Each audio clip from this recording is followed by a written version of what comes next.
John and Wendy Williams had lived next to us for 12 years. A lovely couple. We lived out where the city meets the country, just before things got overpopulated for my liking. Their house was situated across the street and up the hill, but our mailboxes touched one another. I would see John about once a week for years, as it seemed that our schedule lined up that way, that we would sometimes get mail together. He would come down in his outdated green truck and sit off the side of the road and read his mail for a minute, before driving back up to his cozy house tucked away in the trees.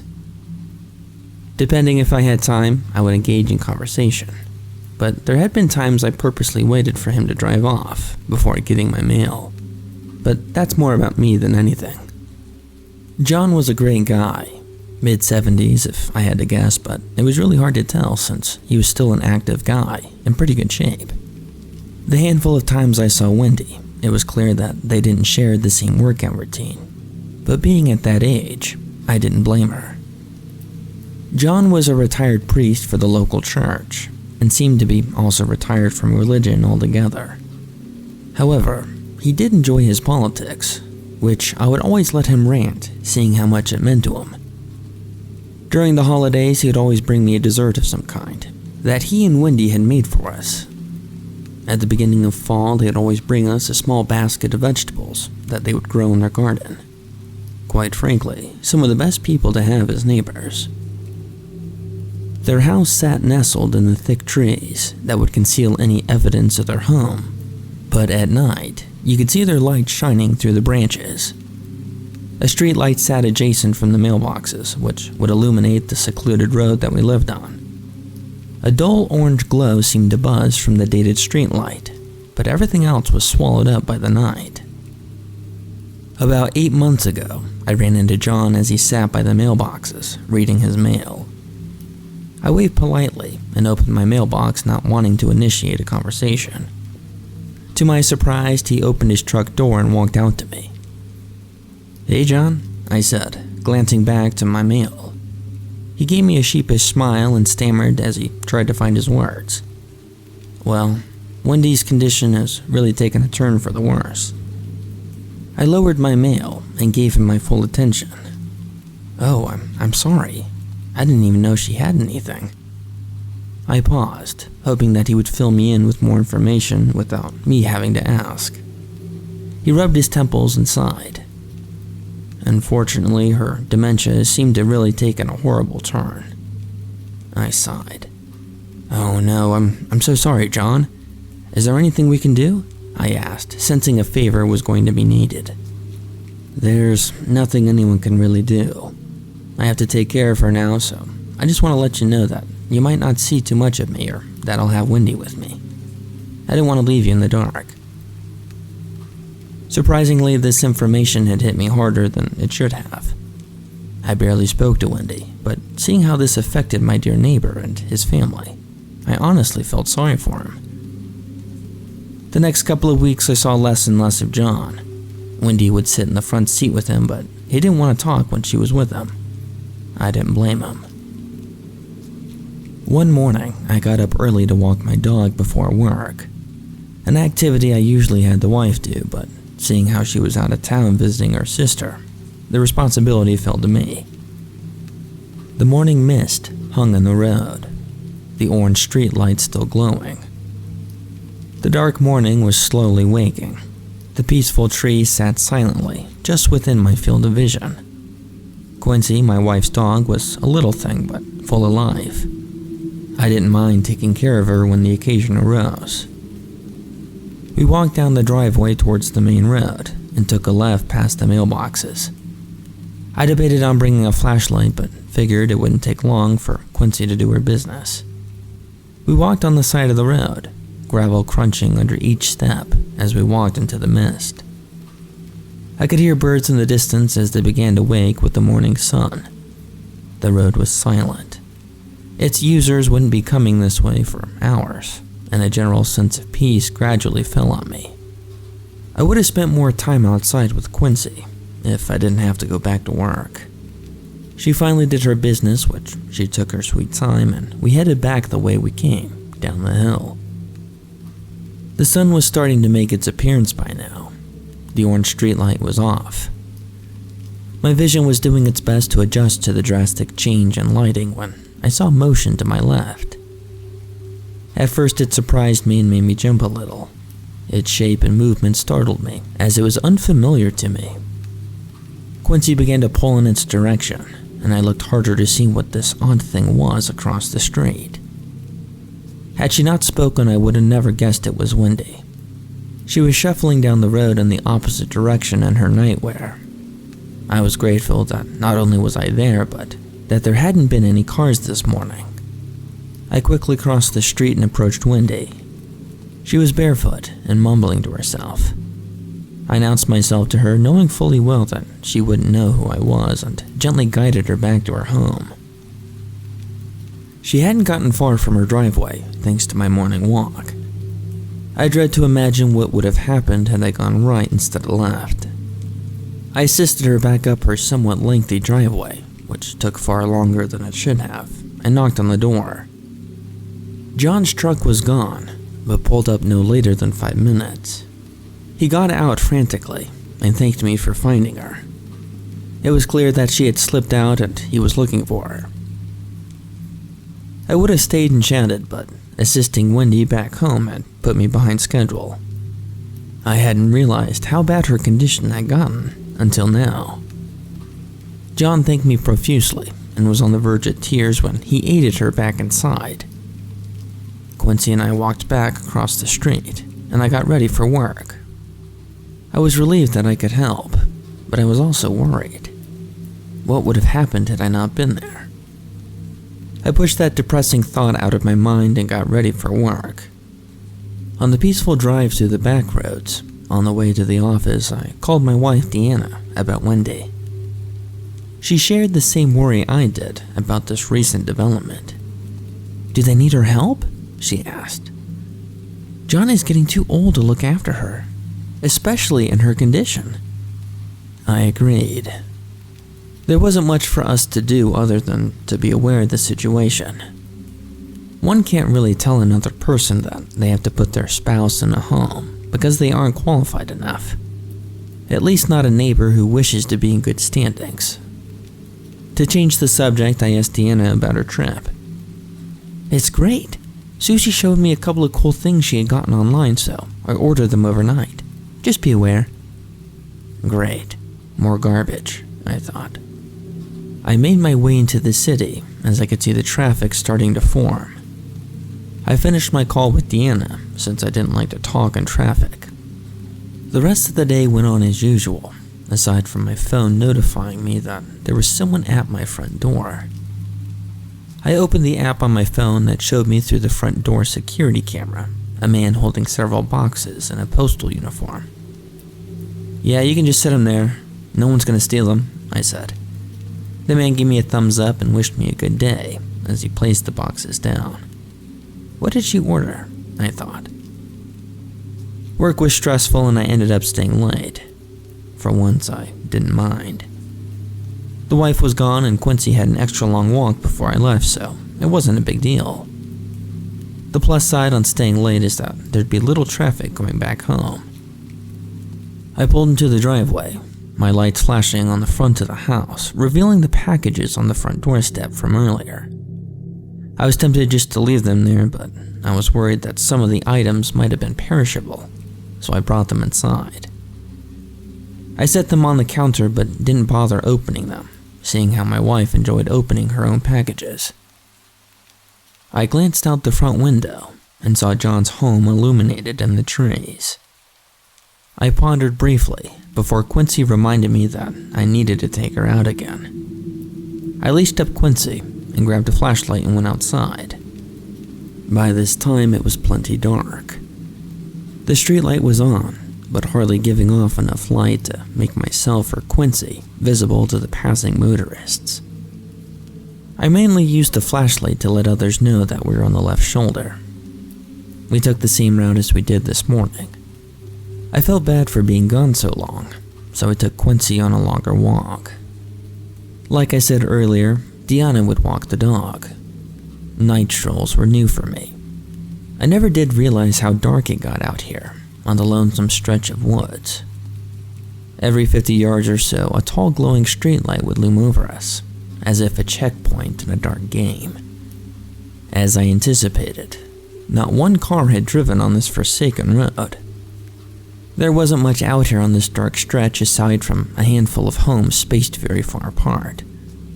Some were barely visible through the dark trees as their light barely made it through. Other homes would be smothered in darkness, but their driveways could be seen as a fairly sized opening with a gravel path leading into the darkness. I could only tell this from the mailboxes out front. The further I walked, the more aware I became of my surroundings. The sounds of nightlife deep within the trees echoed. Sounds of movement made me on edge, but it wasn't until I smelled a foul odor did I consider heading back. I shined my light around as I looked for roadkill, but I couldn't find any. It was strange to me that something smelled so badly, but I couldn't find its source. Out of obligation, I kept walking, although I now was shining my light in the nearby woods. The light would scan the uneven surfaces of the twisted trees that rested inside, casting ghoulish shadows. Quincy finally went to the bathroom. I stretched as she took her sweet time and waited for her to finish. The snap of a twig caused me to glance to my left, and I shined my light on a figure standing behind a tree. It was hard for me to comprehend, since its form seemed to conform into the tree itself, but I finally realized what it was. It was a deer. The deer peered out from behind the tree as if it was peeking at me. I could see its hind area, which had spots of brown and red. The face looked withered and its eyes reflected a dull green. Strange. Quincy had finished and started barking in that direction. I bent down to pick up her mess and stood back up, shining my light back into the woods. I scanned the area briefly before realizing that the deer was gone. I was intrigued by the animal, but I didn't give it a second thought as I took Quincy and headed back home. As meaningless as the interaction was, the entire walk back I felt the urge to glance behind me. We finally made it back home and it was almost time for me to go to bed. I made a quick dinner from the leftovers and went about my nightly routine. Things were much quieter with Deanna being out of town. The house was empty, which never bothered me before, but something about tonight put me on edge. I made sure to leave some of the hall lights on as I sat in the living room watching TV. I debated on having Quincy sleep in bed with me, but she always tossed and turned too much for me to get a good night's sleep. Although I would appreciate her company, I put her away in her kennel and got ready for bed. I was brushing my teeth when a notification popped up on my phone. It was the doorbell camera, telling me that there was some movement at the front door. I paused. I put down my toothbrush and I opened the app to see what was out there. On my phone screen, I could only see the streetlight in between the trees, but everything else was fairly dark. The front porch light was off, but I wished I left it on. A good portion of the screen was pixelated from the poor camera quality. Although I couldn't see anything, I was curious to poke my head out. At the very least, I wanted to turn the porch light on. I walked over to the front of the house, flipped on the porch light, and peered out the window next to the door. The yellow light cast it about 30 feet out before fading into darkness. The porch was empty, and the small area glowing in the unnatural light seemed still. Maybe a bug or a raccoon caused the movement of the camera, I justified to myself. I left the porch light on and went to bed. The next morning I woke up to Quincy whining in her crate.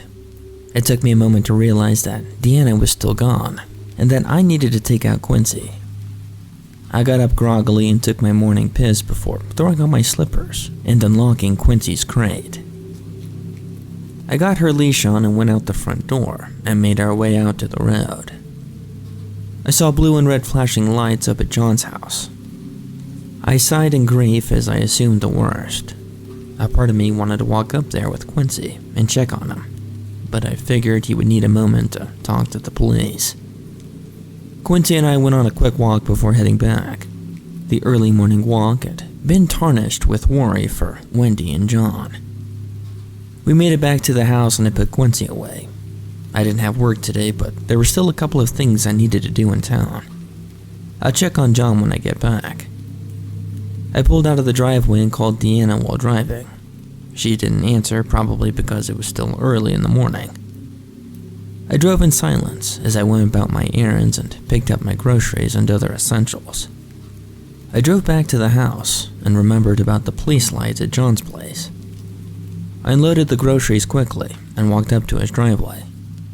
The police cars were gone at this point. I knocked on his door and he answered almost immediately, a look of concern hidden behind a small smile. "Hey John, just checking in. I saw the police lights up here and I wanted to make sure everything was okay."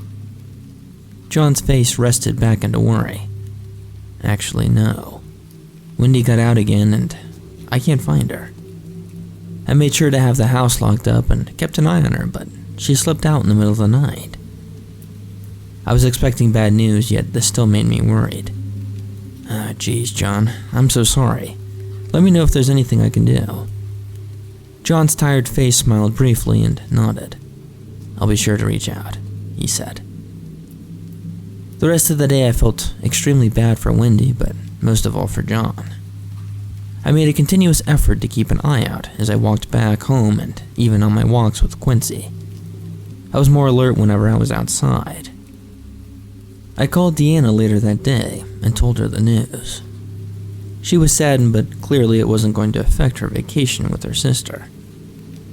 That night I took Quincy on her last walk for the day and felt obligated to go on a longer one. It was around 9 at night, and I brought my flashlight to scan the woods for Wendy. I doubt I was going to make a difference, but I would have been outside anyway, so it wasn't a big deal. We took our normal route, but despite me looking and the additional distance, we didn't find anything. Eventually, we had to turn back, and we made our way back down the dark street. However, when we got close to the house, I could see John's truck sitting out by the mailboxes, with the truck still running. He was probably out doing one last search before bed. We walked up to John's truck as he idled there under the streetlight. As I got closer, I turned off my flashlight and approached the passenger side door closest to me and knocked on the window. John jumped up at the knocking while grasping his torso. He used his right hand to roll down the window while keeping his left on his stomach. A dark liquid was slowly pouring between his fingers. "Oh my gosh, John, what's going on?" John sat slumped in his seat while trying to catch his breath. I thought it was her. I let her in, but I don't know what it really was," John said in a frantic whisper. "John, you need to go to the hospital immediately. Can you even drive?" He nodded his head as he winced to sit up straighter. "I'm good, I'm just shook up a bit." He checked his hand briefly before putting it back on his abdomen. He took off down the road before I could get out another word. I was concerned that John was going to bleed out on his way to the hospital, but more so on how he got his injury. He thought it was her? Was he out in the woods and something got him? I looked up the hill and saw his house lights shining through the trees. I stood on the side of the road for a few minutes trying to piece together my interaction with them. I walked Quincy back inside and was oddly on edge. I was still worried about Wendy being out alone, but now something weird had happened to John. He was probably in shock when he spoke to me, considering what he was saying was so strange. I spent the evening inside watching TV and made a mental note to leave the porch light on. I went into the kitchen to grab a snack and glanced out the window. The familiar street light was still on, but the light to John's home was now off. "Is he back home?" I asked. Not even thinking, I grabbed my flashlight and went outside and up John's driveway. I just wanted to make sure he got back safe. As I walked up his driveway, I noticed that his truck was still gone. Not only that, but the front door to his house was open. I shine my light on the house and inside the doorway. Something strange indeed happened here. I walked closer to the door slowly. The closer I got, the more in danger I felt. My emotions had finally outweighed my concern. I reached a safe distance to which I could see inside, but my flashlight could only show so much. I wanted to know more, but I knew that I would be overstepping if I did anything else. Why was his door opened? And who turned off the lights? I debated on calling the police, but what was I going to say? My neighbor left his door opened and his lights are off? Before I could do anything else, a muffled sound moaned from inside the dark house. The sound shocked my system with terror and dread. It sounded awfully like Wendy. I was perplexed at what was going on. John was saying something earlier, but in this moment I couldn't remember exactly what it was. I was just worried that Wendy had walked back and now she was all alone. I walked over slowly to the front door as the moan slowly elevated to cries. I approached the door and shined my light inside to hopefully catch a glimpse of Wendy, but I couldn't see her. I'd never been inside John's home before. I poked my head inside, hoping to find a light switch. I stepped into the house. I turned on the first light switch I could see, which illuminated the front porch, but not the house. "Wendy," I called in. The cries had stopped abruptly, as if she just now was aware of my presence. "Wendy, John went to the hospital. Why don't you come over to my place and we can wait for him?" Wendy didn't respond. I didn't expect a rational answer from her, but rather to hopefully let her know that I was there. I then heard quick movement upstairs, the speed of which made me uneasy. The thought then dawned on me that what if what I was hearing wasn't Wendy? I shined my light upstairs and a figure slowly came into view. The angle made it difficult to properly see who I was looking at, but it did resemble Wendy. Her long hair was tangled and matted, covering her face. She began to sob again. I began making my way over to her when my flashlight caught something that caused me to stop. A brief flash of green reflected from her eyes, much like the creepy deer I saw the other day. Right away I realized that who or what I was looking at wasn't Wendy. Human eyes don't reflect back like animals do, especially green. I stood in the middle of the entryway, struck with terror. She was getting closer. Wait here," I said, as I slowly backed up and went out the door. Her head twisted to the side like she was confused. I closed the door and sprinted down the long dark driveway to my house. I didn't know I could run that fast anymore. I made it inside and tried my best to catch my breath. I glanced out the window to see if I was followed, and thankfully, all I could see was the street lights and shadows. The light to John's house was off again. I somehow didn't find that surprising. That night, I couldn't help but look out the window to see if anything had followed me. I didn't ever see anything. It took me a while to calm down, and even when I did, I had Quincy sleep in my bed that night. I don't remember falling asleep, but I do remember waking up. Quincy was barking at the window. My grogginess made it difficult for me to realize what was going on, but when I finally did, it hit me like a ton of bricks. I peered out the window in hopes to see what Quincy was barking at, hoping I would see an empty yard. My eyes strained as I glanced in between the blinds, looking for any movement or silhouettes of anything I could make sense of. My phone then notified me of the security camera on the front door. Movement captured. I opened the app, hoping I wouldn't see anything, but I was wrong. Standing just inside the light of the porch was a familiar shape, although this time I could see it clearly as it stood in the open. What looked like Wendy stood about 25 feet away from the front door. She was hunched over, but she shook and spasmed like she was demented. Her figure seemed strange. She inched closer, her legs and arms twisting in anguish with each movement. She just stood there, barely inside the light of the porch, as if she wanted me to see her, but not clearly. I watched with bated breath, unsure of what to do. I watched for a few moments as she slowly walked around the house and out of view. I opened the door to my room, and Quincy followed me as we walked out into the house, unsure of where she went. All was silent. We needed to leave. I grabbed the keys and Quincy and sprinted out the front door and hopped in the car. I backed out of the driveway as quickly as I could as the headlights reflected on something tall standing in the backyard. It had similar features as the thing I saw earlier, but this time it was much taller, much more menacing, as if it no longer was pretending to be something it wasn't. Its eyes reflected green as the headlights of my car landed on it. That was the last thing I saw before I took off for town in the middle of the night. I'm almost positive that this was the thing that John was trying to warn me about earlier. I dread to think how it knew to look like Wendy and why it chose to mimic her. Something tells me that she didn't wander off that night, but rather, something came in and got her.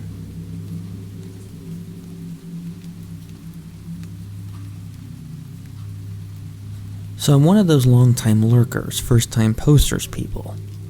Anyway, a few years ago I, Welsh-born and raised, ended up sharing university accommodations with Cassie, an American who for some reason decided to attend Aberystwyth University. I'll spare you her long and colorful history along the path to becoming best friends. Suffice it to say, Cassie and I are pretty tight. Even now, years after leaving uni, and despite being on different sides of the Atlantic, we're still practically sisters. So when she invited me and my fiance, Jim, to spend a week indulging in drunken shenanigans in a cabin in the middle of nowhere, who am I to say no? Cassie met us at the airport. She even had a board with our names on it. Blue and Jones. We almost sounded professional. From there, she whisked us out to meet a friend group of hers. Her brother Kit, her girlfriend Rice, Alex, Jay, Craig, Curtis, and a pair of twins who looked like cheerleading stereotypes brought to life. One was Ruby, and one was Topaz, but I lost track of which was which before we even got in the cars. One started out with a camera, but since they were passing it back and forth, that didn't help. Rice drove a minivan. Curtis had what he called a truck. Cab up front, flatbed, that sort of thing. It was a pretty uneventful drive up, mostly just catching up on things with Cassie. The boys, apart from Jim and Kit, were in the truck. I'm assuming the minivan wasn't quite manly enough for them. We were getting pretty far out from civilization, eventually turning on this narrow, gravelly trail through some real dense forest. Like I said, I'm Welsh, so one-track road in the middle of nowhere didn't upset me. What did upset me was when Curtis suddenly slammed on the brakes up ahead. I didn't see what happened. I was in the middle of a hilarious anecdote when Rice suddenly stood on the brakes. We slid a little on the gravel before stopping, and by the time I looked out through the front windshield, the boys were already piling out of the truck, running around to the front. Naturally, we followed suit. "We hit a deer," Jake called back. The thing came out of nowhere. The twins let out matching cries of horror, and I did the same. My first glimpse of an American wildlife, and it was splashed all over the bonnet of Curtis's truck. Still, I went up to take a look with the others, and it wasn't what I was expecting. I didn't know how to describe what was wrong with the deer. There was just something about it which didn't look quite right, you know? Like something about the angle of the legs, or the shape of its antlers, or even just the way its eyes sat in its head. I mentioned this, and though a second before, I swear everyone had been looking just as unsettled as I felt, they all started laughing. What did I know about white-tailed deer, after all? Especially one that had been hit by a car. Of course it wouldn't look right. Besides, maybe it was just a birth defect or old injuries that hadn't set right. Maybe it had been slightly mutated by pollutants. Everyone had a reason for why I was wrong. Craig and Jay both know how to butcher a carcass, apparently. "Remind me again why we're going into the woods with these people," Jim whispered to me. And since we were on Cassie and Kit's private property, there was no reason to let Bambi lay on the side of the road and rot. Curtis's trunk was miraculous, still drivable, so we headed off. The place was your typical quaint little log cabin, set dead center in the circle of green lawn. Around the edge of the lawn was a circle of stones, only about a foot high, 2 set or 3 feet apart from each other. They almost looked like a boundary marker, and Kit said that what they used them as when visiting the cabin as kids. Their grandfather let them play outside unsupervised all they liked, as long as they stayed on the house side of the stones. I can see why too. Even discounting the deer stop, it had taken us 2 hours to drive out here, dense forest stretching all the way on every side. Thinking about a child wandering off into all of that made me shiver. We took the rest of the day to settle in, and that evening the boys presented us with a fire pit. We were having a cookout, involving not just the barbecue stuff we brought with us, but also fresh venison steaks. I couldn't stomach eating the deer. I don't even know if it was because of the wrongness of it, or if I was just having memories of it being wrapped around Chris's truck. I did have a few drinks though, and we were all getting along nicely into the groove when we heard it. Another party. Somewhere off in the distance. Like I said, this is private land. Acres and acres of it. Anyone out here who wasn't us is trespassing. Cassie was pissed off, but Kurt was already pretty drunk, and he kicked right off. Suddenly he got a rifle, and we were all marching off into the woods towards this group of other people, with me just stumbling along in the back, clutching Jim's hand and praying my first visit to America doesn't end with me burying a dozen bodies in the freaking woods. Luckily, we never found the people making the noise. It seemed to fade in and out, not like it was being blown on the wind, more like someone turning the volume knob on a radio or something. Eventually, Jay pointed out that all we were doing was getting ourselves lost in the woods, especially since by this point it was fully dark. We all agreed, and as we did, the sound stopped, just like that, as if someone had finally switched the radio off altogether. We were all in a rough circle at that point, and I ended up alone, slightly away from the others. I was sighing in relief at not having to cover for multiple homicide when I heard branches cracking in the trees behind me. It sounded huge, but before I could turn around, it was right there, right behind me. So close I could feel its breath on my neck. So close if I reached out backwards, I could touch it. I tried to call out to the others, but the smell of the musky fur and carrion was so strong it came out as much more of a retch instead. That still got their attention. They turned to me, and despite the terror on their faces, nobody screamed. It's funny how it's possible to be so scared you just turn into a useless statue. My head was screaming for me to run, but my body had apparently decided to play that stuff like I was facing a T-Rex. "What is it?" I managed to gasp eventually. No one answered at first.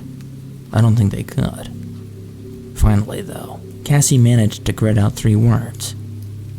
"Emily, don't look." Seriously? Whatever it was, it reacted to my speaking. I felt movement behind me, and suddenly that hot, stinking breath was right by my ear. At the same time, I felt gentle pressure on my shoulder, as if it was resting a paw or chin there. I expected it to bite me at any second. What I didn't expect was for it to start whispering to me. I don't remember anything it said. I think my brain just stopped functioning at that point. Like it couldn't handle anything else and had just given up and gone to sleep. I felt drugged, useless. I just stood there and let the whispering wash over me, like I'd already given up.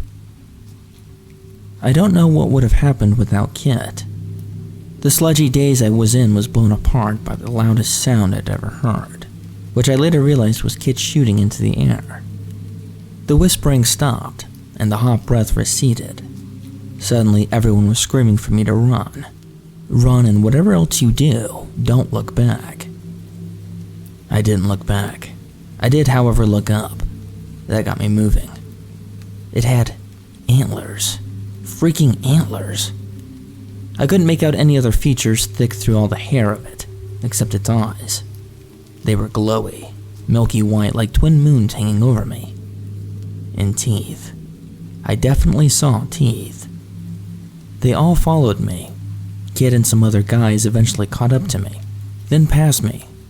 Behind me I heard the sound of something huge and heavy crashing through the trees, and then the shrieking of one of the twins. She tripped on the branch and twisted her ankle, because apparently she decided now was the time to take a leaf out of the horror movie handbook. Her sister was screaming after us, saying we had to stay and help. Then, distantly, they both started howling like people being torn apart. The rest of us made it safely into the house, locking the door behind us. Do I feel bad about leaving the twins? I'd love to tell you yes, but no, I didn't. Not even a little bit. It's not like I twisted her leg, is it? It's not like they would have come back for me or Jim, so why should I feel bad about it? Shut up. It all turned out to be a moot point anyways. We kept people on guard for the rest of the night, watching the edge of the woods. Obviously, they do get reception out here, but it was seriously not reliable. Plus, I dropped my phone out there somewhere. Still, at 3 a.m., Craig woke us all up. "The twins are outside," he said. No one believed him at first. Not after the screaming, but no. There they were, waiting at the door. They were smiling, and looked exactly as they did earlier in the evening. Now they said the thing we saw was a costume worn by some Mikey guy who apparently couldn't make it up this weekend. He could, however, make it up for one night to scare the crap out of us, apparently, before heading back to civilization without speaking to anyone else. Everyone accepted this without question and headed to bed. But it was light before I could get to sleep. Am I nuts or what? The idea of one guy bringing himself up here, luring us into the woods and pulling that stuff and then vanishing back to society in time for work just doesn't sit right with me. Then again, what was the alternative? Seriously, what? Evil ghost deer? Hulked out Bambi's dad? Elementary, my dear Watson. I wanted to go home this morning, once I actually grabbed a few hours of sleep, but Cassie and Jim managed to talk me out of it. It doesn't help that the twins are supremely pissed off that we left them to die last night. Oh, they say they're not, but that doesn't stop them from staring at people when they're not looking. I've caught them looking at me more than once today, turned around to see those totally blank expressions, suddenly twisting into beaming fake smiles before turning and walking away. If they're pissed off, I'd rather them just say so. Worse, I'm pretty sure they got something similar cooked up for tonight. Jim keeps saying that he can't hear anything, but while I've been writing this out, typing away on the laptop he told me not to bring, hoping to catch the barest smidgen of reception, I swear I start hearing people calling my name out in the trees, just beyond the boundary ring. So I suppose my question for you, my fellow Redditors, is this. Should I stay or should I go? It's my first time in an American forest, and apparently, I'm a total idiot. I want to say thank you for all the comments. I looked at most of what you said, in my few moments of having internet, and I've decided that out of skinwalkers, fleshgates, goatmen, and the Fae, I'd rather be dealing with a goatman, since he mostly seems to just want to party. Moving on. So even without the comments yesterday, something didn't sit right about the whole prank explanation. Jim is one of those people you see in a ghost story, ask Reddits talking about carbon monoxide and infrasound and stuff. So he bought it, hook, line, and sinker. Cassie, though, felt the same way I did, and so did Kit. He's been having this friends with benefits thing with Ruby for years, and he woke up at some ungodly hour this morning to find her standing next to his bed, just smiling down at him. That would have been weird enough, but Curtis, currently in an actual relationship with Topaz, had the exact same thing happen to him. Curtis is taking Jim's approach to things, though. I still managed to talk to Tim into coming with me and Tovi's. We told the others that we were going to an all-day hike, which they seemed to buy. I assumed that since we had plenty of daylight, it would be fine. We were trying to find the place where stuff went down last night, and we managed to find it surprisingly quick.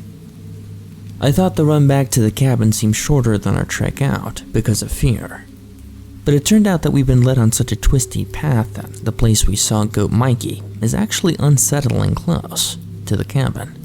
It did not feel good to find that out. We poked through the bushes for a while, but there didn't seem to be anything out of the ordinary. We were just about to admit the Mikey story was true and head back, and to tell you the truth, I was weirdly disappointed.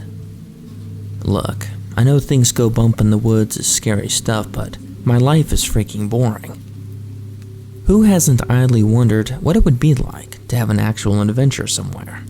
Not just getting wasted in the woods, but solving an honest-to-God mystery, like Sam and Dean with less plaid and angst and better boobs. So yeah, as glad as I was that we were apparently safe, there was still that little bit of me that wished that there was something more that was interesting going on. And then, that little bit of me got its wish. We had actually started walking back when Kit called us over, pulling something out of the undergrowth. I hoped it was my phone, but no, it was a digital camera, the ones the twins were passing around yesterday. Kit held it up to us wordlessly, looking a bit sick, and I saw what was wrong a second later. There was something splashed across it, something that looked awfully a lot like dried blood. Cassie took it and started flicking through the photos. Most of them were pictures from yesterday, Jim and I getting picked up, photos in the car, the fire pit, a selfie with both twins pulling fake scared faces, which they must have taken while they're following the voices, and that was it. The rest of the memory was just full of alternating photos of pitch black and overexposed white. Jim, being Jim, insisted on checking every single frame in minute detail. We were trying to shepherd him back into the house when Cassie stopped us, holding a finger to her lips. When Kit tried asking her what was wrong, she punched him in the shoulder, shushing him. Kit was carrying his rifle again, which made this seem like a bad idea to me. We all heard it then. Someone crying, just this real broken-hearted sobbing, off in the distance somewhere. It was definitely female, though I couldn't guess at how old they were. We were all looking at each other now, and my skin had started to prickle. There was something about the noise I didn't like, almost like it was echoing too much. It was really hard to tell where it was coming from. Kit called out to whoever it was, but the sobbing continued without changing. If we could hear them crying, then they must have been able to hear us talking, let alone Kit yelling, but there was no response at all. After shouting a few more times, Kit turned to Jim, who nodded. I didn't get what was going on for a second, but Jim turned to me and told me that they're going to try to find whoever it was to see if they needed help. You can bet I wasn't the best pleased with that notion. As much as I wanted some adventure, that adventure was me being kidnapped by the king of the forest and getting rescued by my motley crew of friends or something. Not my husband-to-be getting mauled by some crybaby woodland bitch.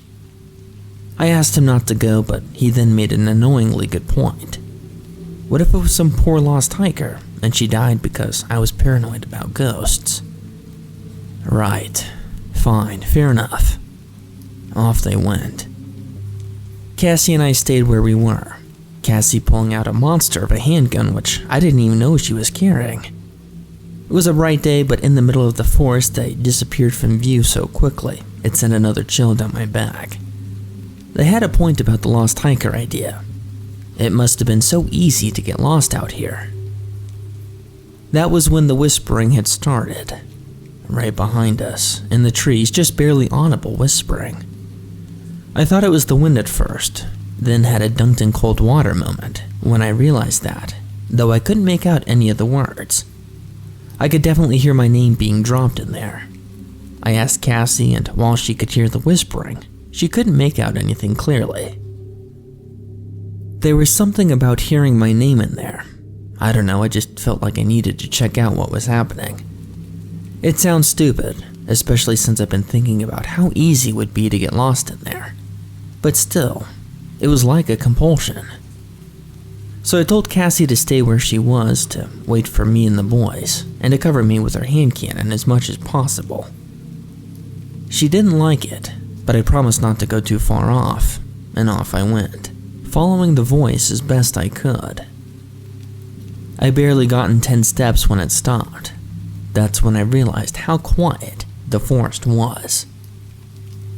I spent plenty of time outdoors. I know that when people say the woods are silent, they just mean there's no sounds of humanity. Other than that, there's plenty going on. Birds, critters in the distance, water, wind. But there was nothing. Just this really oppressive silence. You know what it reminded me of? Back home we got this haunted chapel. When you walk in there, it's the same dead silence. So heavy it seems to absorb all other sound, but at the same time, you feel the potential for something to happen. The feeling of eyes on you.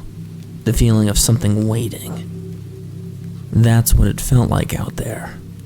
Like a held breath before. I quickly retraced my steps and Cassie was gone. Like I said, the place was oppressively quiet. I wasn't even 10 feet away. I should have heard her moving, but she was just gone. I tried calling her, but it was like I couldn't bear to raise my voice. It felt wrong, breaking the silence. The sounds of the guys, the sobbing, that was all gone too. It was so oppressive it was like I could feel it as pressure on my skin. I finally got a response, just not the one I was hoping for. It was the click whine of a digital camera. No flash, just the sound. Almost like whatever was taking the photo was right beside me. "Who's there?" I yelled, managing to sound rather angry than scared. Which was a feat, trust me, because I was freaking terrified. Have you ever sat there in a really quiet house with the TV on standby and realized you can hear the TV making an almost subaudible whining noise? It's less a noise, more of a pressure on your eardrums. Something you sort of feel in the back of your teeth. What I got in response was like that. Only then it started to get louder and driving in deeper. First tetanus, then a fire alarm, then so loud I could feel the pressure gripping the back of my head like a vice. So much pressure it felt like my skull was going to collapse inwards. I couldn't see anything. I couldn't feel anything. I couldn't even think. There was just the noise. And then it stopped, like someone had flicked off a switch. Gone just like that. I was kneeling in the leaf litter, still alone, blood dripping from my ears and nose. The oppressive silence was back, and while I was recovering, I swear I heard one of the twins whisper my name nearby. Then a giggle. Then silence. Blessed silence. I nearly peed myself for a second later when I heard someone crashing towards me through the trees, but luckily it was just the boys. They said they didn't find anything out there, but the sobbing had stopped suddenly, and then the trees had started rustling, like something seriously fast was skirting around them. They had been running back to Cassie and me when the sound hit. Oh yeah, they had heard that stuff too. They weren't bleeding, which to me suggests I was closer to the epicenter of whatever it was. It was bad enough that it dropped them though. We were starting to freak out about Cassie when she stepped back into sight, smiling like nothing had happened. We asked her if she had heard the whistling stuff too, and she said she hadn't. She thought she heard someone calling my name after I left her and she followed it, but she hadn't heard anything else. Honestly though, something about the way she said it was off. I think she was hiding something. I was pretty sure she was in shock, like there was something not quite right in the way she was talking or moving. I think she saw something, and it scared her so badly she's dissociating, or something. Damn it, Reddit, I'm an office worker, not a psychologist. Anyway, we headed back, though thoroughly creeped out. And then To add the cherry of creepiness on top of the crap Sunday that was today, I swear we were only gone for 2 or maybe 3 hours. No more than 3. I'd put money on it. I bet my freaking house on it. But everyone else was convinced that they hadn't seen us for at least 6 hours. The worst bit is I checked my watch and they were right.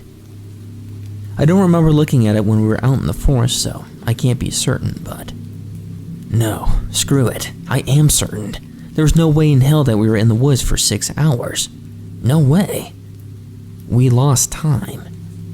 Jim and I said goodnight to the others, claiming jet lag and wanting a night in together. To be honest, we couldn't process what was going on. At least, I can't. Jim is still trying to formulate some rational explanation for this stuff. I love the man, but come on, dude. He's insisting we stay one more day, in case this is all just one big misunderstanding. The rational part of my brain is telling me to believe him. Stuff like this just doesn't happen. It just doesn't. I know you're probably screaming at me to leave, but I think if I did, I'd have to leave Jim. If he left now, he'd be admitting that there is something out there that he can't explain. He won't go until he's been proven right. Bugger Jim. I always knew you'd get me killed, you beautiful idiot. I'll tell you one thing though. One more incident and I'm throwing the fool over my shoulder and sprinting back to civilization. Wish me luck. It's my first time in an American forest, and this is me going the F home. In the immortal words of Lawrence Fishburne, F this trip. Those coyotes kept going all night last night, and on top of that, they were calling my name again, whoever they may be. I noticed it only happened when Jim managed to fall asleep. I woke him up the first few times asking if he had heard it too, but I realized pretty quickly there was no point. Every time Jim woke up, it turned back into the wordless yammering screams. Bless Jim. He wouldn't even say anything about it. He tried to pretend he didn't mind, but I could tell it was irritating him. So he just lay there awake instead, listening to those drawn-out yowling shrieks, calling my name. At one point I said, F it, and went to take a look at what was going on. I peeked out the window, fully expecting to see something awful, and the screaming stopped right away. I thought that meant something, but then I heard the front door quietly close. Cassie and the twins had gone outside. They must have scared whatever was out there away. I leaned closer to the glass and watched them. They walked in a line together to the very edge of the tree line, stopping just on our side of the stone circle. They held their arms up, like they were reaching out to something just out of sight, in the shadows under the trees. I couldn't make out anything, and then it moved. I stepped back quickly, gulping down a scream, slapping my hand over my mouth so hard, it's a wonder I didn't bust my lip. I considered waking Jim again, but decided against it and went back to the window. Now that the thing had come forward, I relaxed a little. It looked like it might have been a stag, a bloody one. As it's been pointed out, I'm not an expert on American wildlife. It wasn't a moose, that was the best I could tell you. Whatever it was though, it didn't seem to mind the girls trying to touch it. I finally got some sleep after that, since it had actually gone quiet. In the morning I went out to check the place I'd seen the deery thing, hoping to get a look at the prints it may have left. Maybe get an idea of how big it had actually been. No luck though, since everything was overrun with canine prints. Pretty big ones too. Jim for some reason thought running up behind me and picking me up was a good idea at that point.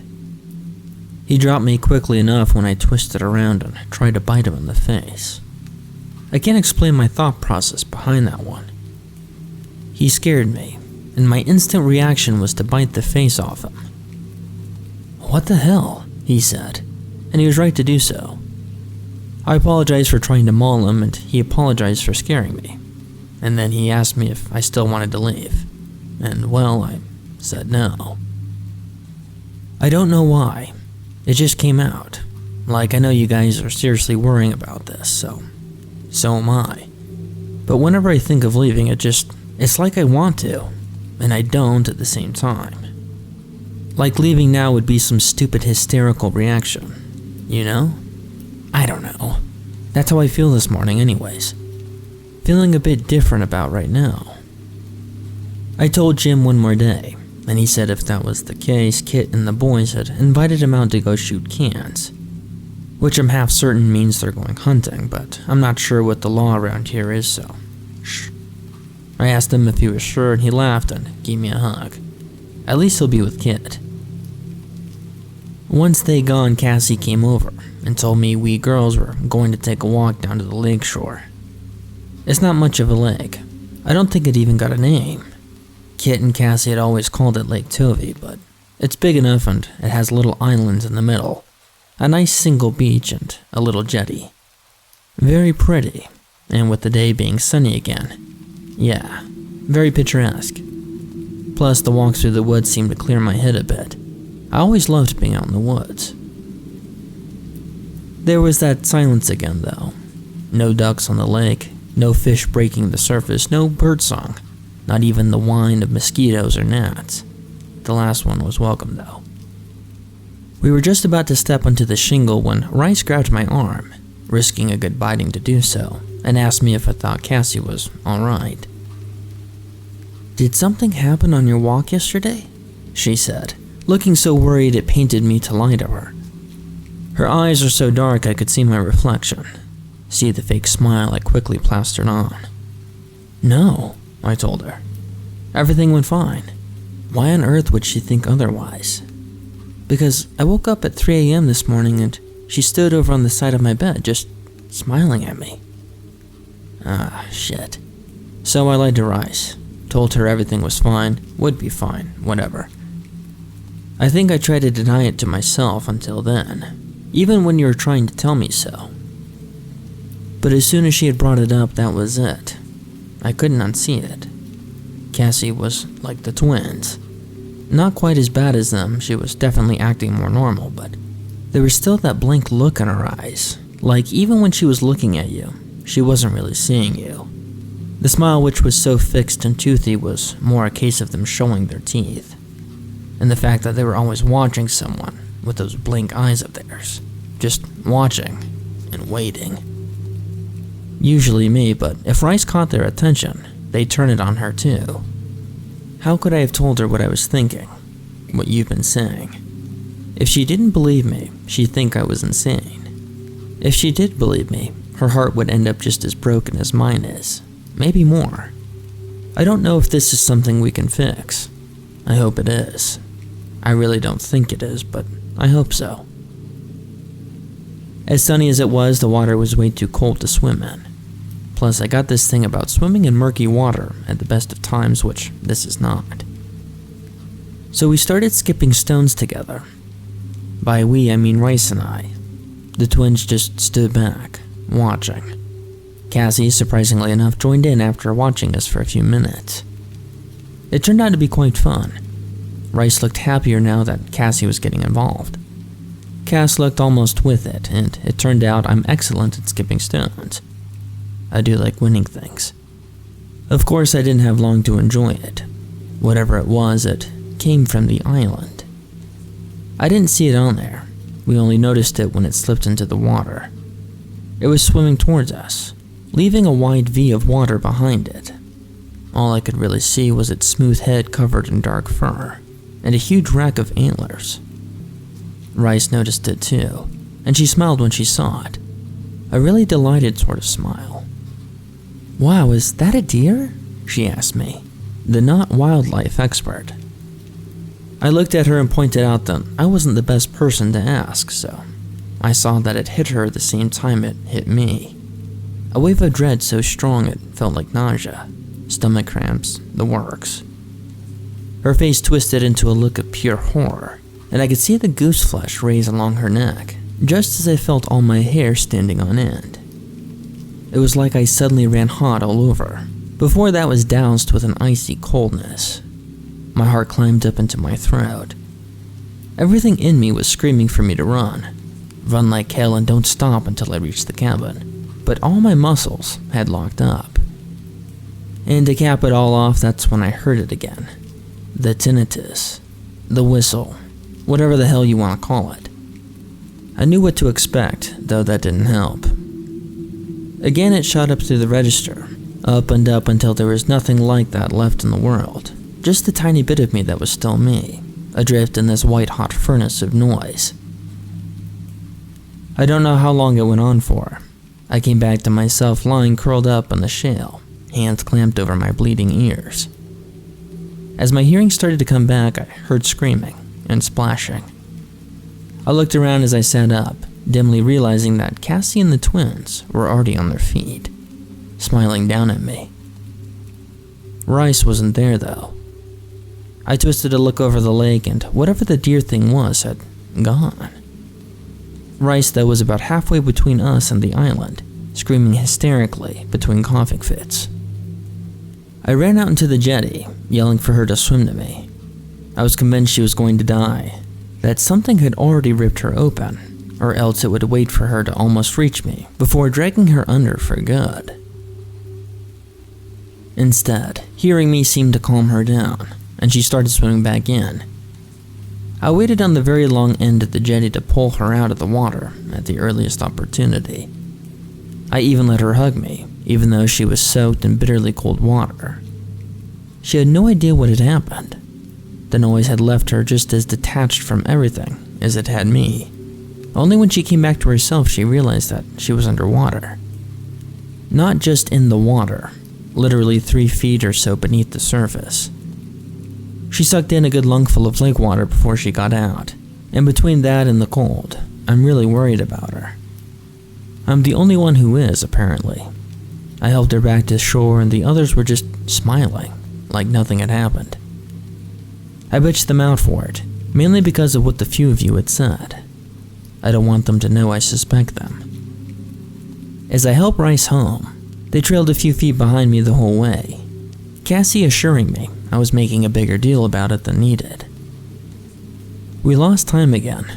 I realized it when we got back, only a few hours this time. It was enough to upset Rice all over again, though. She's currently huddled up against the fire I built in the huge fireplace they got in the main room, and she's been sobbing steadily since she's got back. Nothing I've said can stop her. Cassie and the twins are just hanging around us, watching. Sometimes in the room with us, sometimes peering in through the freaking windows, and smiling. Always smiling. This is it now. As soon as the guys get back, I'm going home. Of course, that's the other problem. The boys still haven't come back. Kit promised me that they'd be back before dark. There's still no sign of them, though. No sign at all. Please let Jim be okay. If nothing else, if no one else, just let Jim be okay. Edit. Thanks for that. I can see someone's coming back now. I'm gonna go out to the van and get it started, waiting for the daylight. It's my first time in an American forest and something is very wrong with me. I don't know what just happened. I don't know where I've been. I'm so freaking scared right now and there's nothing I can do about it. I should have listened to you all. I think there's something in me and I don't know if I can fix it. It wasn't the boys, the ones I went running out to meet. It wasn't them. I know that much even if I don't know what the freak it was. I went running out to see them, to see if it was Jim, fully intending to grab him and drag him inside and never letting go of him again. But when I got there, whoever it was, they turned and started walking away. Only I couldn't just let them wander off. I couldn't. They needed to come inside. It wasn't safe. That's what kept repeating in my head like a compulsion. It's not safe. Save them. So I ran after them. Only they were walking far too quickly for how dark it was under the trees. And that's the last thing I remember. Well, that's a lie. I remember plenty. I remember swimming. I remember that although I was under the water, it didn't feel cold, and I could breathe just fine, and I could see just fine. And I was fast, so fast. I remember flying. I was so fast and graceful, and although I was scared of a lot of things, I was still powerful. I ran with my family, and together we were strong. I remember being hungry. So hungry, this hunger beyond anything else I'd ever felt, like my stomach was twisting in on itself. But when I ate, everything was 100 times more delicious than anything I'd ever tasted before. I drank, and though it was only river water, I could have kept drinking on forever, just the taste of it. And I had desires, as if I hadn't been with someone for years. When I was with him, when I came, I bit him like a wild thing, and when I drew blood, he only laughed. I don't know where I was. I don't know who it was that I was with. It just seemed like a series of disjointed memories, all shuffled together. Pain and pleasure and sheer bloody freedom, all jumbled up so that none of it made any sense now that I'm looking at it.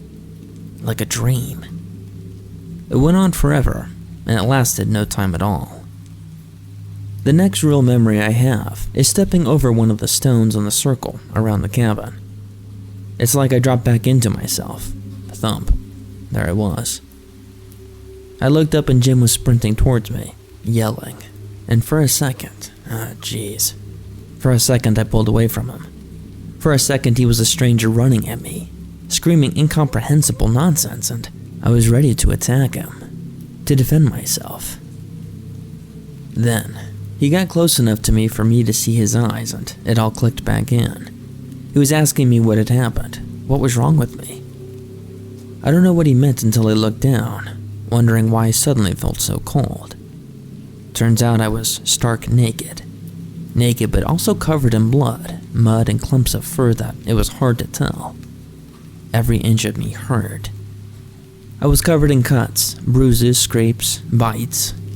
I'd torn off whole strips of skin in some places. In total, I was gone for 2 nights and a day. Jim carried me inside straight away and put me in a hot bath and cleaned me off of what he could, fending off the others' questions. He got out the first aid kit he took everywhere with him and patched me up as best he could. He said I was in a state of shock, which I found funny. He said that was part of the shock. He also told me what had happened to him, why he was so late coming back. The boys had all been up in a tree hide, drinking when they heard something. It sounded how he imagined a bear growling would sound, Jim said, and it was right below them, moving around. It never came into sight, so they couldn't try to take a shot at it. Instead, they just stayed up there all night, trying to stay quiet, as to not attract any undue attention. When they woke up, they found that Curtis had gone missing. No sign of him anywhere, no sign of a struggle. No one heard him leave in the night. He was there when they went to sleep and gone when they woke up. They finally made it back that day, only to find I disappeared too. Rice was hysterical by this point and coughing steadily with a massive fever. Her swim apparently had not done her any favors, as I feared. Kit volunteered to take her into town to get her to the nearest doctor. Of course, I disappeared with the only set of keys to the minivan still in my bra.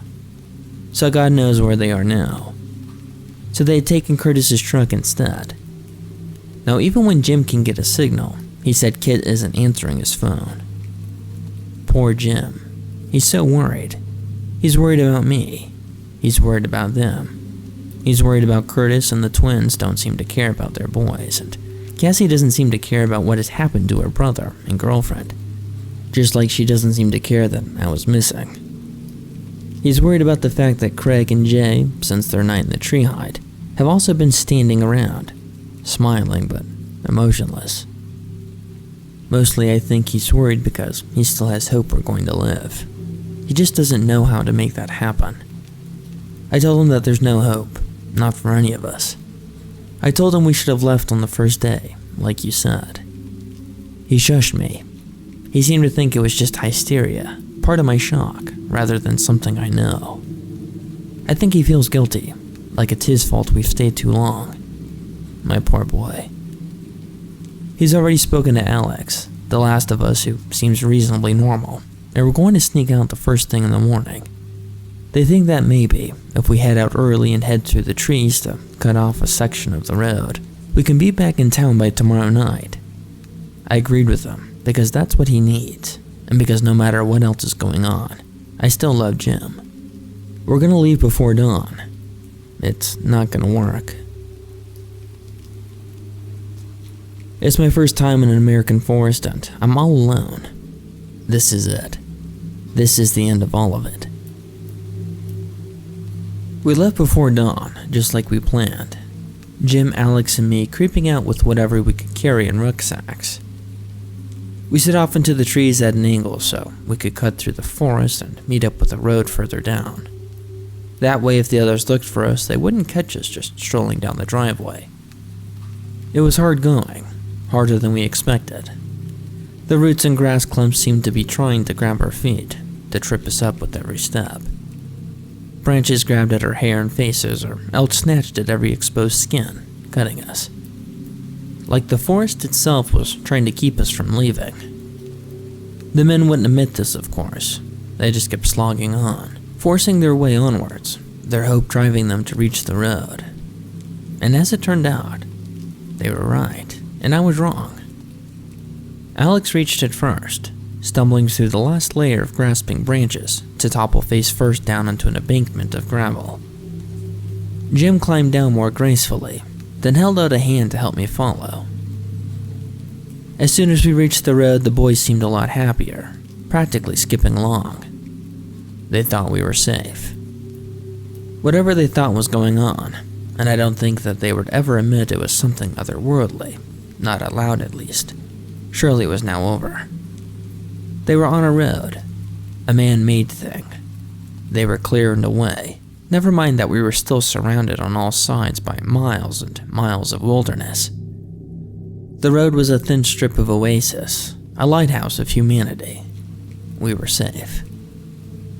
We found Curtis's truck about an hour later, sitting abandoned in the middle of the road. The windscreen was shattered, giving the safety glass a smoky look. The nose was crumpled in, almost to the point of hitting the engine, and there was blood splashed across it. They must have hit something, Alex said, uneasily. Something pretty freaking big, Jim agreed. Both doors had been left hanging open. One dangled at an angle, like a broken wing where it had been ripped off. There was no one in sight, and though two sets of scuffed footprints led away from the truck, they weren't following the road onwards. Rather, they were heading back into the trees. Alex headed off after the footprints without another word. Jim went to inspect the truck, so I followed him. There was blood splashed across the inside of the cab, too. Across the dashboard, the steering wheel, the seats, the windows. Blood. Lots of it. The passenger side window had been kicked out from the inside. The driver's side was starred and coated with the thickest layer of blood. You could almost hear the echo of their screams in the air. Then Alex started shrieking. Jim ran towards him, and though he told me to stay where I was, I followed him. I couldn't let Jim out of my sight. I couldn't risk it. We ran, but as we did, something washed over us.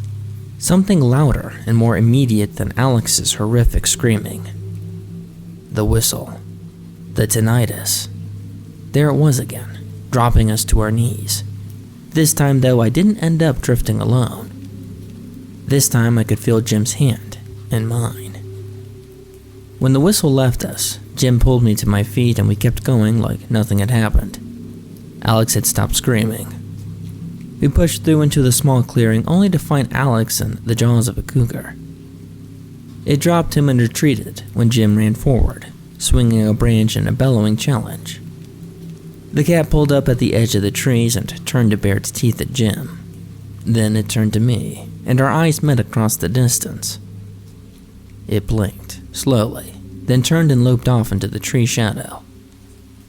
Jim had gone straight to Alex, though it was obvious that it was hopeless. The cat had bitten through his spinal cord, right at the base of his skull. He wasn't the only one there either. Jim noticed first and tried to keep me from seeing, but it was about what I expected anyways.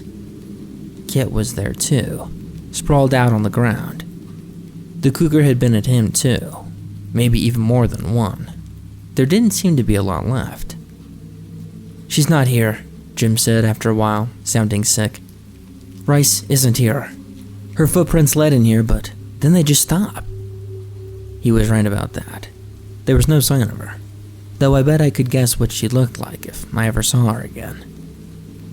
Jim practically carried me back to the road. We both felt like there was something wrong, but it took us a while to realize what it was. We lost time again. It was far later than it should have been. I think that was the point when Jim started to really panic. He told me to shut myself in the truck cab while he ran the rest of the way alone. Then he would have someone come back to get me. He seemed to think it was a great idea under the circumstances. I thought it was about as awful as a plan could get.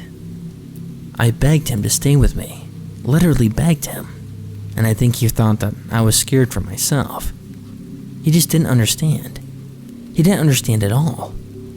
I did. I knew if I let him go, I'd never see him again, not as we were then. And so I begged him to stay with me, but he didn't. I didn't see the point in waiting around or spending a night in a dotty truck. I made my way home instead, and I wasn't exactly surprised to find that the way back was easier. The cabin was empty when I got there, completely deserted. I wasn't particularly surprised to find that either. I'm still writing this because I want someone to know what had happened to us. I'm inside now with all the doors locked, all the windows shuttered. Jim won't be coming back. I know it.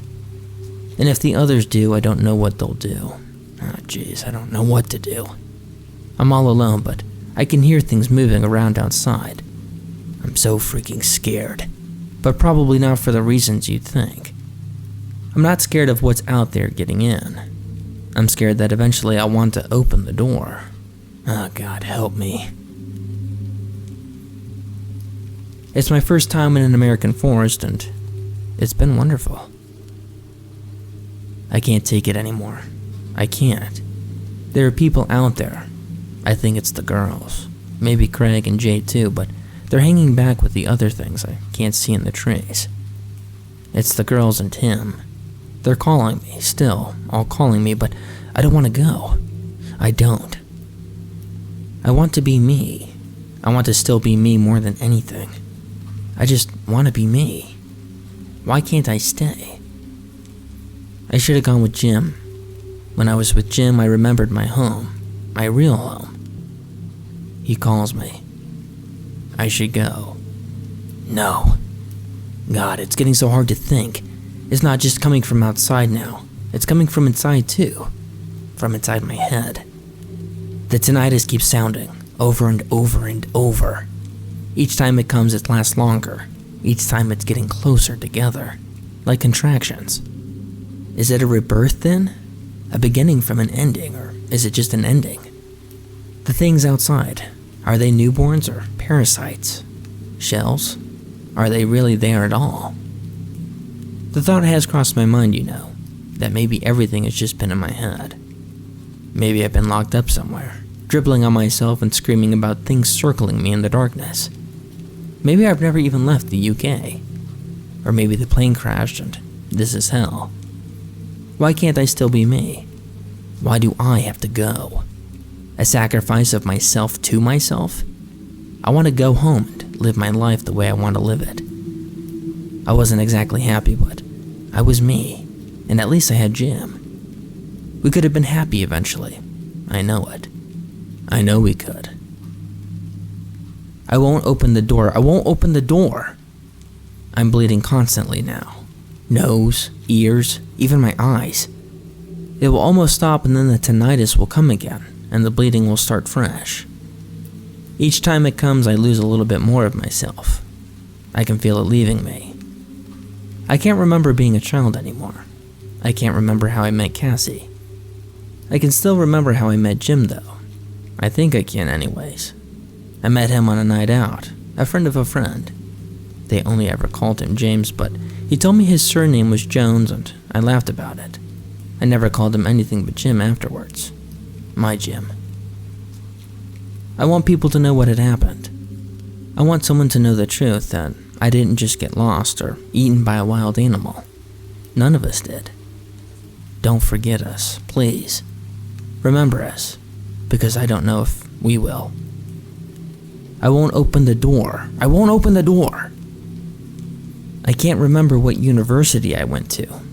I can't even remember if I had any brothers or sisters, or my parents' name. Why is it Jim that I remember? Is it some stupid true love conquers all stuff?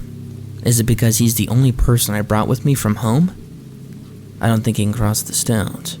That's what they're there for. I see it now. To keep his attention away from here. That's all they can do. Once he's seen you, that there's nothing you can do. What he wants, he takes. He can't cross, but the girls can. They're at the door now. At the windows.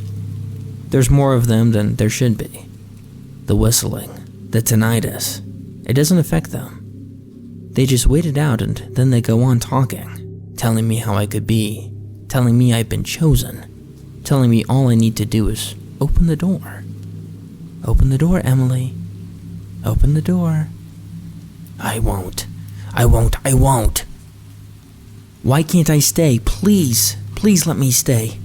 I don't care if they have to kill me so long as I can die as myself, please. That's all I want. I just want to still be me. I won't open the door, I won't. Jim's outside. I can see him now. He has him. I don't think he'd make it anyway, but I hoped. I should have gone with him. I hoped. I don't know how much will be left of Jim before long. He hasn't stopped screaming. They're not hurting him, they're just holding him. Still, he's seeing things. Things a rational brain shouldn't be forced to see. I was marked. I see that now. I understand. This is all my fault. We came out here because of me. And then when we followed the voices, it was me he came for. I don't know why, but that doesn't change things. Everything, everyone. My fault. I'm opening the door now. I'm so sorry. It's all over now. Everything's okay. Jim's dead. I killed him. It was better this way. Better for the both of us. That I did it, I mean. It was fast. I was there for him. There was no pain, I made sure of it. I used my teeth. His blood is on the stones, and now the cabin is ours too. I went out to speak to the ones outside. Cassie, Ruby, Topaz, Rice. Only, that's not who they are anymore. Like I was Emily, but now I'm not. Now I'm something more. Because I killed Jim. Back home I was nothing. Back home I worked in an office. You all told me to run away, to go back there, and why? Why should I have gone?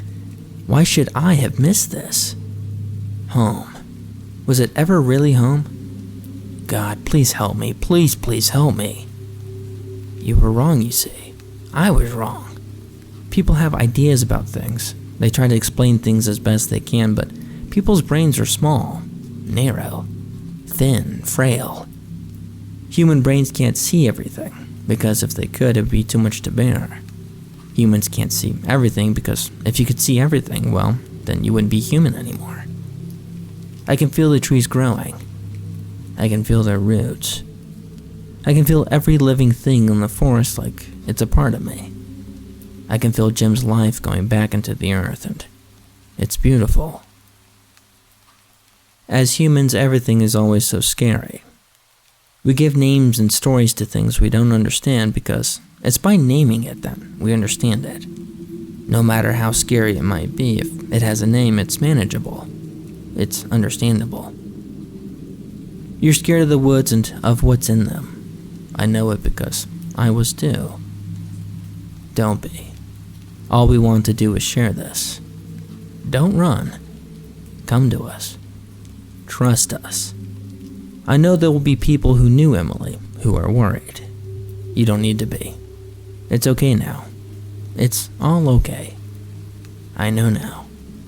This is the place where I'm safe and warm and loved. I'm home. You could be too. It's my first time in an American forest, and this is my life now. I guess if you're looking for explanations, I'm not the one to give them to you. If you're looking for a name, we don't have one. Our people are old. Old enough that we can remember a time when we were the only ones here. Although technically, only the elders were the ones physically here back then, we can all remember it once once whatever has happened to us, I suppose. We can see all the way back to when the first trees grew here, and we can see and feel everything that has happened here now, all at the same time. Yeah, that's the sort of stuff I have to put up with now. I think this will be the last time I can write anything. I'm still in and out at the moment. Sometimes I'm just Emily. Mostly I'm sort of Emily plus, I suppose. But even then I'm still me. Sort of. I think. It's really hard to say, and trying to explain how this works now, I'm Emily plus is basically impossible. I'll do the best I can, but you don't have the words for most of it. Telling you in person would be difficult. Telling you in written words is, I can't. And trust me when I say you don't want me to tell you in person. Not now. The other reason for this being my last post is that the electronics hurt like hell now. I think it's something to do with the frequencies they put out. It causes headaches, nausea, general feelings of inky unpleasantness. Basically not something I'm willing to put up with. Don't come out here. That's why I'm sitting through what feels like a wicked case of the flu to put down my last words for you all. I know what we said about last time, about coming out here, but just ignore that. Kit and Cassie's family were concerned about the fact that they hadn't heard anything from us, especially since we were due back at their parents' house for some big welcome back from the woods barbecue by midday yesterday. They came out here a few hours ago, her father and a couple of uncles and cousins. Cassie went up and tried to convince them to leave, but they'd seen Curtis's truck on the way in, and had found what was left of Kit and Alex. They were pretty upset, understandably, and wanted us to leave with them before it was too late. What surprised me was the first thing Cassie's dad was grab her and yell in her face. "You crossed the stones at night, didn't you? What were you thinking, Cassandra? Didn't your grandpa teach you anything?" Cassie just kept trying to get them to leave. It was almost like she cared. Maybe she even did. I don't remember anything before I arrived here, but you never know. Maybe if you put my actual parents in front of me, I'd at least remember who they were. We killed Cassie's family, anyway. They point blank refused to leave without her, and worse, they were talking about doing something.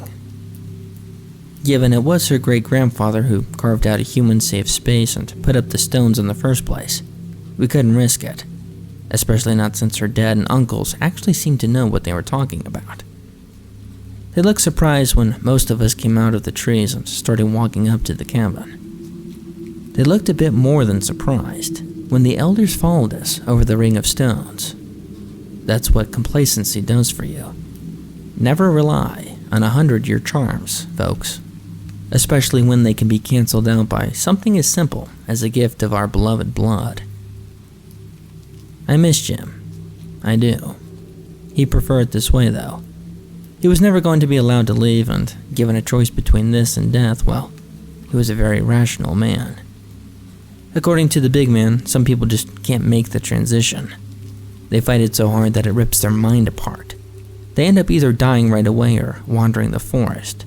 Neither one thing nor the other. Completely insane. And he can tell who can make the transition and who can't. The only reason he took the twins is because he needed someone to watch us, and he probably didn't want us to panic and make a run for it the first night. We'll look after them, though. It probably won't be necessary for very long, but we will. I was touch and go, apparently. They call it a difficult birth afterwards. If I hadn't helped Jim, I probably would have ended up like the twins. Lucky for me, the big man was set on having me. Part of it was that I was due for a reward for not eating the flesh of the elder that Curtis had killed. Don't ask about what happened to Curtis. Seriously, don't. But weird as it sounds, the rest of it was that I'm Welsh. Strange but true. I'm the first woman they've seen with the accent, and it turns out he's a fan. Then my little sojourn out there with him just sealed the deal. So my advice to you is this. If you decide to go into the forest for some reason, F knows why, but it's your choice. Try not killing anything, plants included. We don't like it. If you have the overwhelming urge to kill something, then for F's sakes make sure it looks like what it's supposed to first. Why? I'll give you a little example on that one. Draw a deer from memory, then compare it to the real thing. Not so easy, is it? Judgmental pricks. And you really don't want to kill one of us, not even without meaning to, because when it comes to our people, we don't really go in for mercy. There's someone coming up the road now, so I think Cassie's dad got the word out that there was an issue. Probably called the police after finding the corpses. Sounds like it's gonna be a case of retreat and observe, which works for me. Gives me time to get to know the new family. Plus, I'll need to take it easy for a while. Remember what I said. Remember us. And if you call me the Goat Man, I'll track you down and rip out your effing throat.